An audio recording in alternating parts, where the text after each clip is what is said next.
नमस्कार नगरकर, मी आहे तुमची मैत्रीण चिन्मयी आणि तुम्ही ऐकत आहात रेडिओ नगर 90.4 FM आवाज तुमचा. महिला दिन विशेष सप्ताह चालू आहे नगरकर आणि या आठवड्यात तुम्ही रेडिओ नगरमध्ये अहमदनगरच्या आणि अहमदनगरच्या बाहेरच्या म्हणजे अगदी महाराष्ट्रभर काम करत असलेल्या आणि त्याचबरोबर आपलं घरही तेवढ्याच दिमाखात सांभाळत असलेल्या महिलांचा सन्मान म्हणून त्यांचे इंटरव्ह्यू ऐकतोय. असं कुठलंच क्षेत्र आता राहिलं नाहीये की जिथे महिलांनी आपलं वर्चस्व निर्माण केलं नाहीये.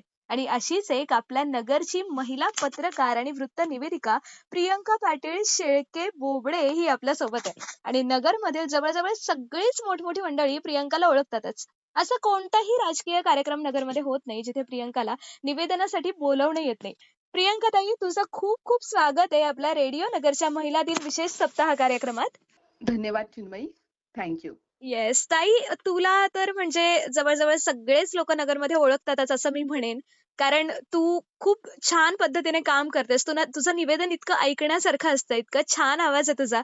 पण हे सगळं तर सगळ्यांनाच माहितीये. पण याही पेक्षा हम्म. जास्त तुझं बालपण कसं गेलं, हे त्या बालपणात काय गमती-शमती झाल्या हे नक्कीच आम्हाला ऐकायला आवडेल.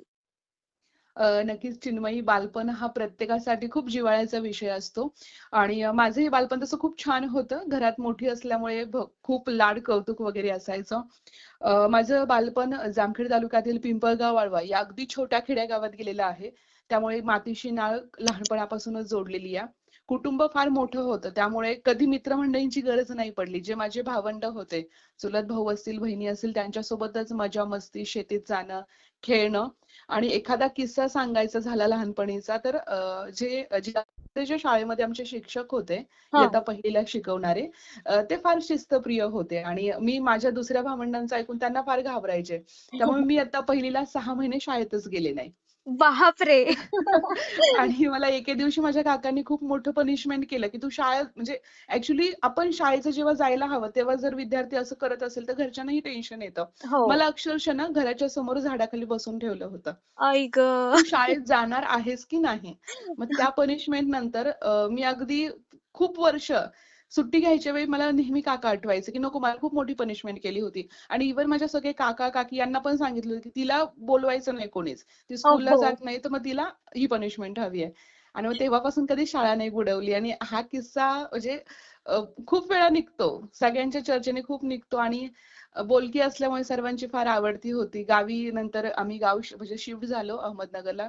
प्रत्येकजण आपलं गाव सोडतोच नंतर उपजीविकेसाठी. तर बरोबर. तेव्हा मला जे माझे काका-काकी त्यांनी बघितलेलं असतं, ते आता भेटल्यानंतर फार कौतुकाने म्हणतात, की "वॉव! किती लहानपणी होतीस, गोड होती." आणि मग छान वाटतं. ते बालपणीच्या आठवणी फार वेगळ्यात आणि एक अजून अशी गोष्ट, की मला बालपणीचे माझे फोटोज किंवा कुठे लग्नातले व्हिडिओज मिळाले, तर ते कलेक्शन करायला फार आवडतं. म्हणजे माझं ते हो. एक छंद आहे. खूप आवडतं मला. वॉव!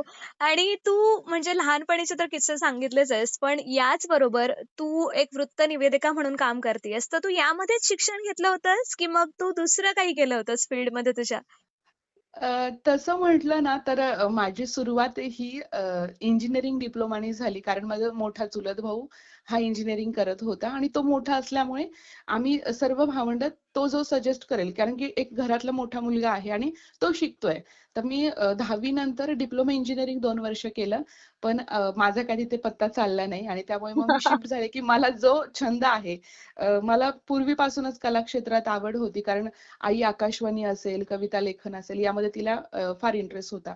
त्यामुळे माझा कल बहुतांश त्याच ठिकाणी होता.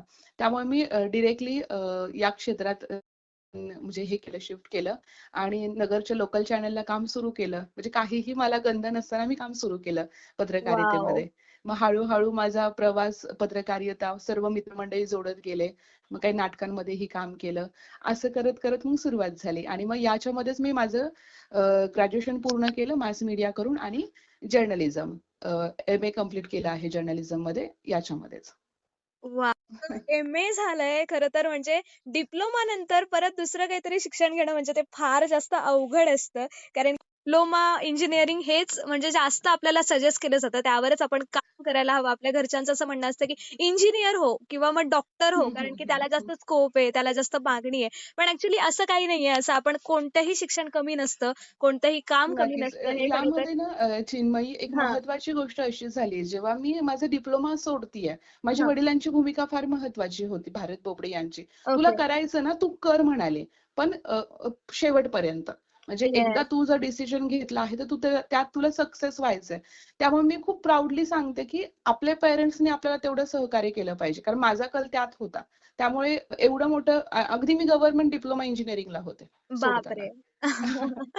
ओके.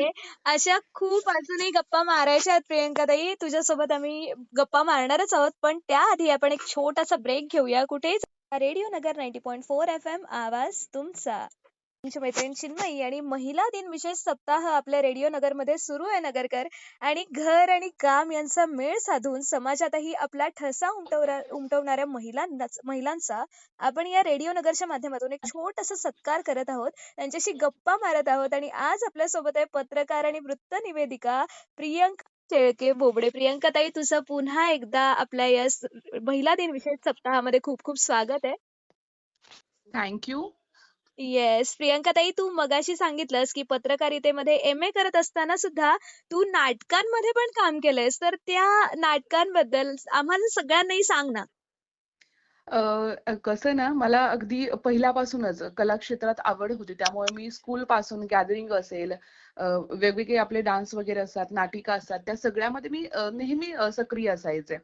आणि कालांतराने मला एक माझी कला क्षेत्रातलीच फ्रेंड मिळाली आणि तिच्यामुळे माझा खरा तर हा नाटकाचा प्रवास सुरू झाला. येस. आणि त्यामध्ये अगदी गोष्ट लग्नानंतरची नाटक असेल, जे आपण वेगवेगळ्या गावांमध्ये काही मोठे उत्सव असतात, सांस्कृतिक उत्सव असतात, त्यावेळी ते नाटक बोलावलं जातं, इन्व्हाईट केलं जातं. हो. त्या ठिकाणी पण बरेच नाटक केले. त्यानंतर जेव्हा मी मुंबईला शिफ्ट झाले माझ्या एज्युकेशनसाठी, तेव्हा हो. मी देव चालले हे एक पुराणिक कादंबरीवर आधारित एक नाटक होतं आणि ते नाटक केलं मी. आणि तिथला अभ्यास म्हणजे असा ना, की जेवढे मुंबईमधले मोठे-मोठे थिएटर्स आहेत, त्या थिएटर्सला मला ना संधी मिळाली काम करण्यासाठी. कारण झी टीव्हीच्या राज्य नाट्यासाठी ते नाटक उतरणार होतं आणि बरेच बारकावे तेव्हाही मी शिकले त्यामध्ये. पण कसं आहे ना, की मला दोन्हीही सांभाळता येत नसायचं, की मी नाटकालाही पूर्ण वेळ द्यावा लागतो. कारण एक बरोबर. चांगला कलाकार घडायचा म्हटल्यानंतर आपण त्याला 100% देणं फार महत्वाचं आहे. हो. पण माझ्यामध्ये ते गट्स एवढे नव्हते, की मी 100% देऊन मी एक चांगला कलाकार होईल. त्यामुळे मी पुन्हा माझं आहे त्या निवेदन क्षेत्र, पत्रकारिता यामध्येच मी गेले. पण मग या पत्रकारितेची आवड नेमकी कशामुळे तुला लागली? ॲक्चुअली मी म्हटलं ना, की मला म्हणजे कुठेतरी टीव्ही असेल किंवा जी माध्यमं आहेत म्हणजे कलाक्षेत्र आहे, यात मला इंटरेस्ट होता आणि त्यामुळे म्हटलं तर यामध्ये आपण कुठे करियर करणार आणि घरातून कसं कुणी म्हणजे वारसा नाहीये मला कलाक्षेत्रात कुणी आहे आणि माझ्या त्या काळामध्ये बालपणी कलाक्षेत्राला एवढं पॉझिटिव्ह वातावरण नव्हतंच, की कलाक्षेत्रात करियर होईल असं कोणी पाहत नव्हतं. तर हां. माझ्यासाठी मग मीडिया हा मला फार जवळचा विषय वाटला आणि पहिल्यापासूनच एक चौकस बुद्धी असल्यामुळे रिपोर्टर चांगली होईल, असं मला सहजही बोललं जायचं. त्यामुळे मग मी माझं डिप्लोमाच्या नंतर डायरेक्टली लोकल चॅनल्सला काम सुरू केलं. मग तिथे व्हॉईस ओव्हर शिकणं असेल, अँकरिंग करणं असेल, म्हणजे अगदी मला आठवतं, की आजही आपण जेव्हा मी काम करताना बाईट्स वगैरे असतील, हं. कॅमेरा ऑन करतो, तर भले-भले लोकं घाबरतात. मी हो. सुद्धा जेव्हा पहिल्यांदा कॅमेरा ऑन केला, अक्षरशः मी ते बुलेटिन काढताना रडले होते. कारण की नाही होत, कॅमेरा फेसिंग नाही होत आपल्याला एवढं सहज. पण आज म्हणजे इतक्या वर्षानंतर ते खूप इम्प्रूव्ह होत गेलंय आणि खूप छान वाटतं, की म्हणजे मी जसं म्हटलं, की मी नाटकात काम केल्यामुळे मी कलाकारांचा फार रिस्पेक्ट करते. मी सगळ्या कलाकारांना फार जवळून बघते आणि त्यांचं स्ट्रगल असेल, त्यांच्या सगळ्या गोष्टी असेल, मला ते माझं वाटतं. आणि माझे खूप सारे फ्रेंड्स कलाक्षेत्रात आहेत. खूप चांगले-चांगले कलाकार कॉन्टॅक्टमध्ये आहेत. त्यामुळे मला ते क्षेत्रही फार आवडतं आणि माझं क्षेत्र तर माझ्यासाठी जानच आहे. ओके. नाही खरंच म्हणजे वृत्त निवेदन करणं असू देत किंवा पत्रकारिता असू देत हा एक आधारस्तंभ किंवा हा एक पाया मानला जातो, एक भक्कम पाया मानला जातो, की हं, ज्याच्यातून हं. लोकांना खूप गोष्टी शिकायला मिळतात, लोकांना खूप बातम्या कळतात, देशोदेशीच्या घडामोडी त्यांच्यापर्यंत पोहोचत असतात आणि अशा एकदम स्ट्राँग प्लॅटफॉर्मला तू काम करतीयेस, ही तर खूपच म्हणजे अभिमानाची ही गोष्ट आहे आणि तुझ्यासाठी नक्कीच ती खूप स्वाभिमानाची गोष्ट झाली असेल आता. येस, नक्कीच. येस. अशाही भरपूर अजून गप्पा बाकी आहेत नगरकर. आपण भरपूर प्रश्न विचारला, पण त्याआधी आपण एक छोटासा म्युझिकल ब्रेक घेऊया. कुठेही जाऊ नका. ऐकत रहा रेडिओ नगर 90.4 एफएम आवाज तुमचा.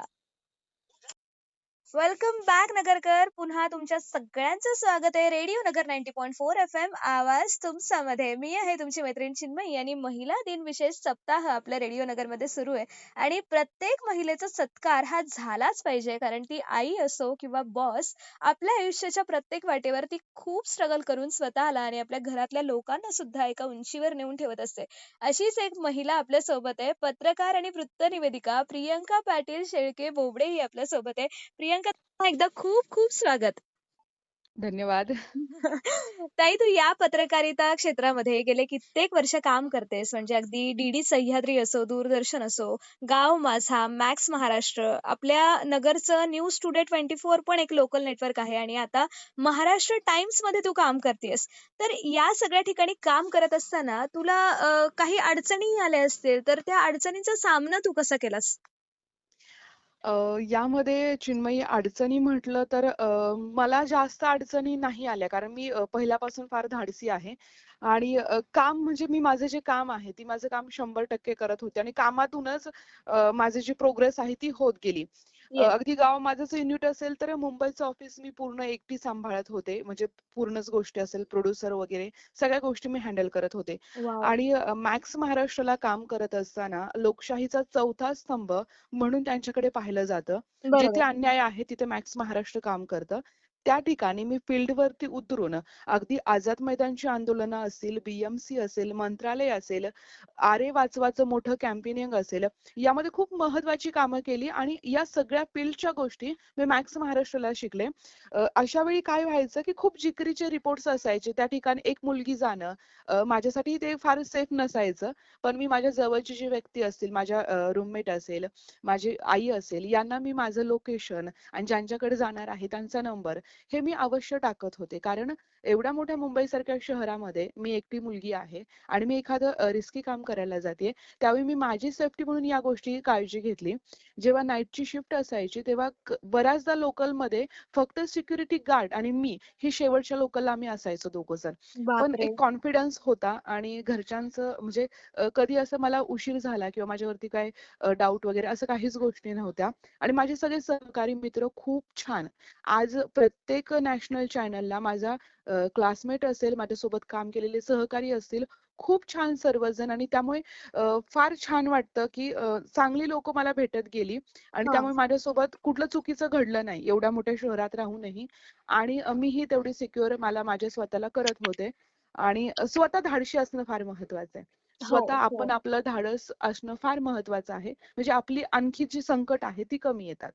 हो, अगदीच, अगदीच बरोबर आहे. कारण मुंबईसारखं शहर असो किंवा मग महाराष्ट्रातलं कुठलंही शहर असो, गाव असो, इथे मुलगी जर स्वतः धाडसाने कोणते कामं करत असेल, तर तेच तिच्यासाठी जास्त योग्य असतं. कारण काय आपण म्हणतो ना, की समाज शेवटी आपल्याला माहिती नाहीये, की लोक आपल्याला कसे मिळतील, कशा पद्धतीने हं. आपल्याशी वागतील.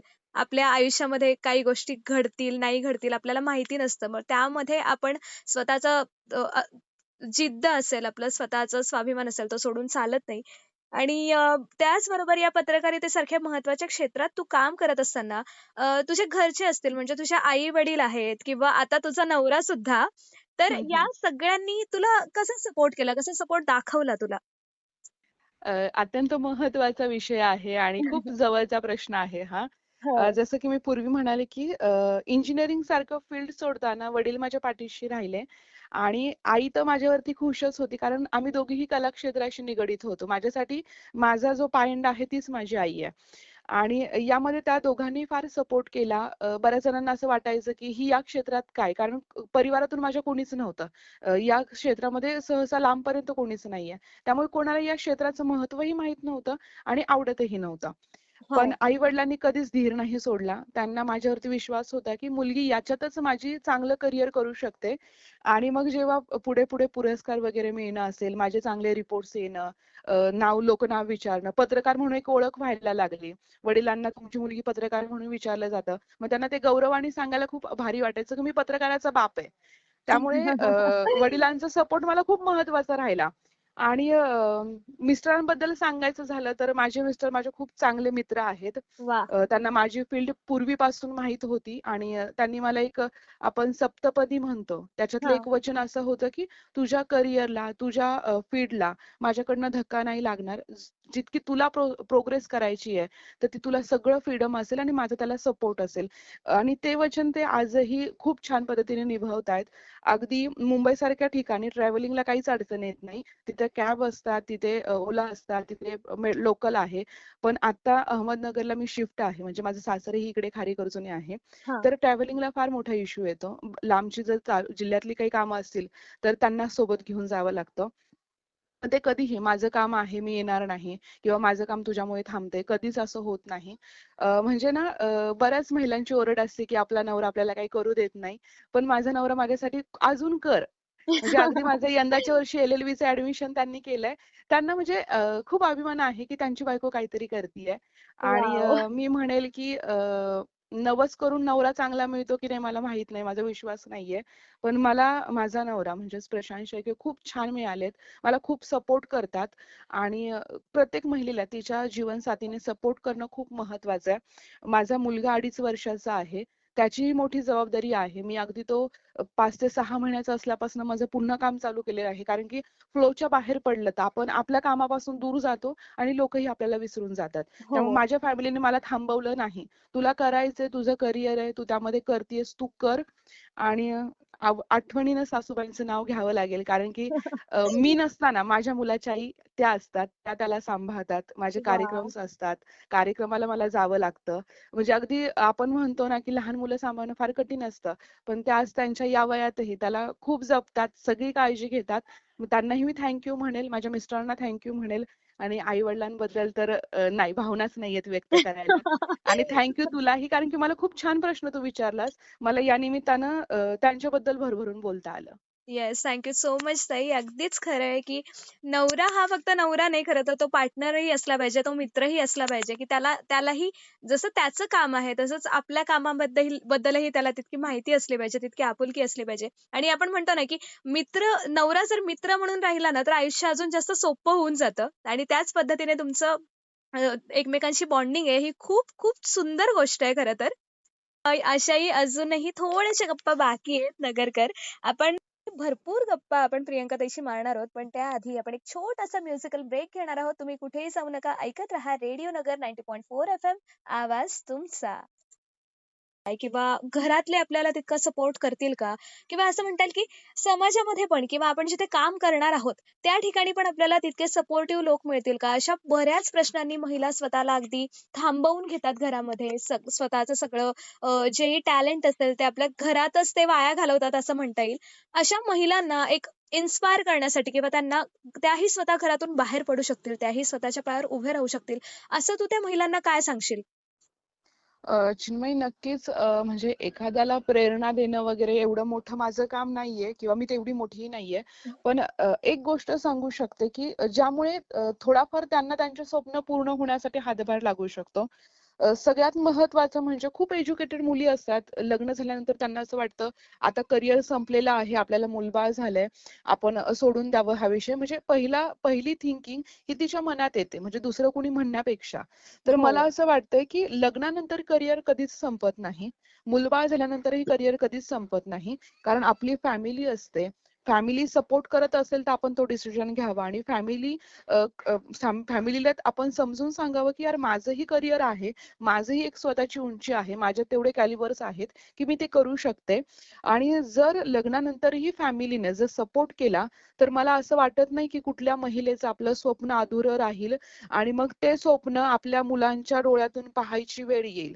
कारण की आपणही आयुष्य एकदा आहे आणि ते बिनधास्त जगलं पाहिजे. आपण आपली स्वप्न पूर्ण केली पाहिजेत आणि मला असं वाटतंय सासरच्या फॅमिलीनं त्या महिलेला खूप समजून घ्यावं. जसं आपण आपल्या मुलींना समजून घेतो. आपल्या हो. मुलीनं खूप नाव कमवावं असं आपल्याला वाटतं. तसं आपल्या सुनेनेही नाव कमवावं, अशी एक थिंकिंग असली पाहिजे. आणि शहरातल्या महिला एज्युकेशन घेऊन मुली खूप धाडसी झालेल्या आहेत. आता प्रखरपणे बोलतायत. पण माझ्या ग्रामीण भागातल्या माता-भगिनी आजही अ, एक पुरुषी अहंकार आहे किंवा स्त्रिया दुय्यम स्थानावरती आहेत. ही त्यांना वागणूक जर मिळत असेल, तर कृपया तुम्ही बोलायला चालू करा. बरोबर. बोलल्यानंतर समोरच्यालाही कळतं की तुम्हाला बोलता येतंय आणि तुमच्या मनातल्याही गोष्टी बाहेर पडतात. त्यामुळे मला असं वाटतंय महिलांनी बोलतं झालं पाहिजे. जसे पुरुषांचे मोठे मोठे गट्टे बाहेर दिसतात फिरताना एखाद्या गोष्टीसाठी, तसे मॉब महिलांचे कधीच दिसत नाहीत. नाही, पण बरोबर. आपणच आपलं आता चेंज झालं पाहिजे. आपल्या ज्या मुली आहेत त्यांना तेवढं धाडसी बनवलं पाहिजे आणि मला असं वाटतं की आपण फक्त कागदावरती स्त्री-पुरुष समानता असं न म्हणता जगतानाही ती स्त्री-पुरुष समानता आलीच पाहिजे, असं माझं वैयक्तिक मत आहे आणि त्यासाठी प्रत्येकाने प्रयत्न करावेत असं मला वाटतं.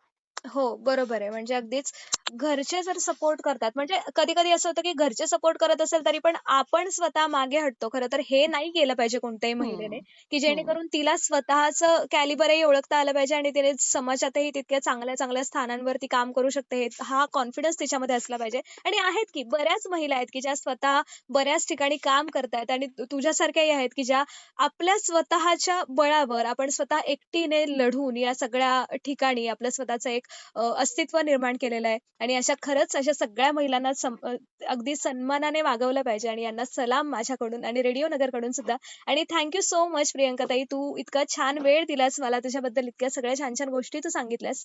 खूप खूप धन्यवाद. तू या शो मध्ये तुझ्या आयुष्याबद्दल इतके इतके सुंदर असे क्षण मांडलेस त्याबद्दल. थँक सो मच रेडिओ नगर आणि थँक सो मच आर-जे चिन्मयी, की तुम्ही मला बोलण्यासाठी एक छान संधी उपलब्ध करून दिली आणि सर्वांना happy women's day. Yes. Thank you so much. झालीये निरोप घेण्याची तुमच्या सगळ्यांचा नगरकर आपल्या या शो मधून. मी आहे चिन्मयी आणि तुम्ही ऐकता आहात रेडिओ नगर 90.4 FM आवाज तुमचा.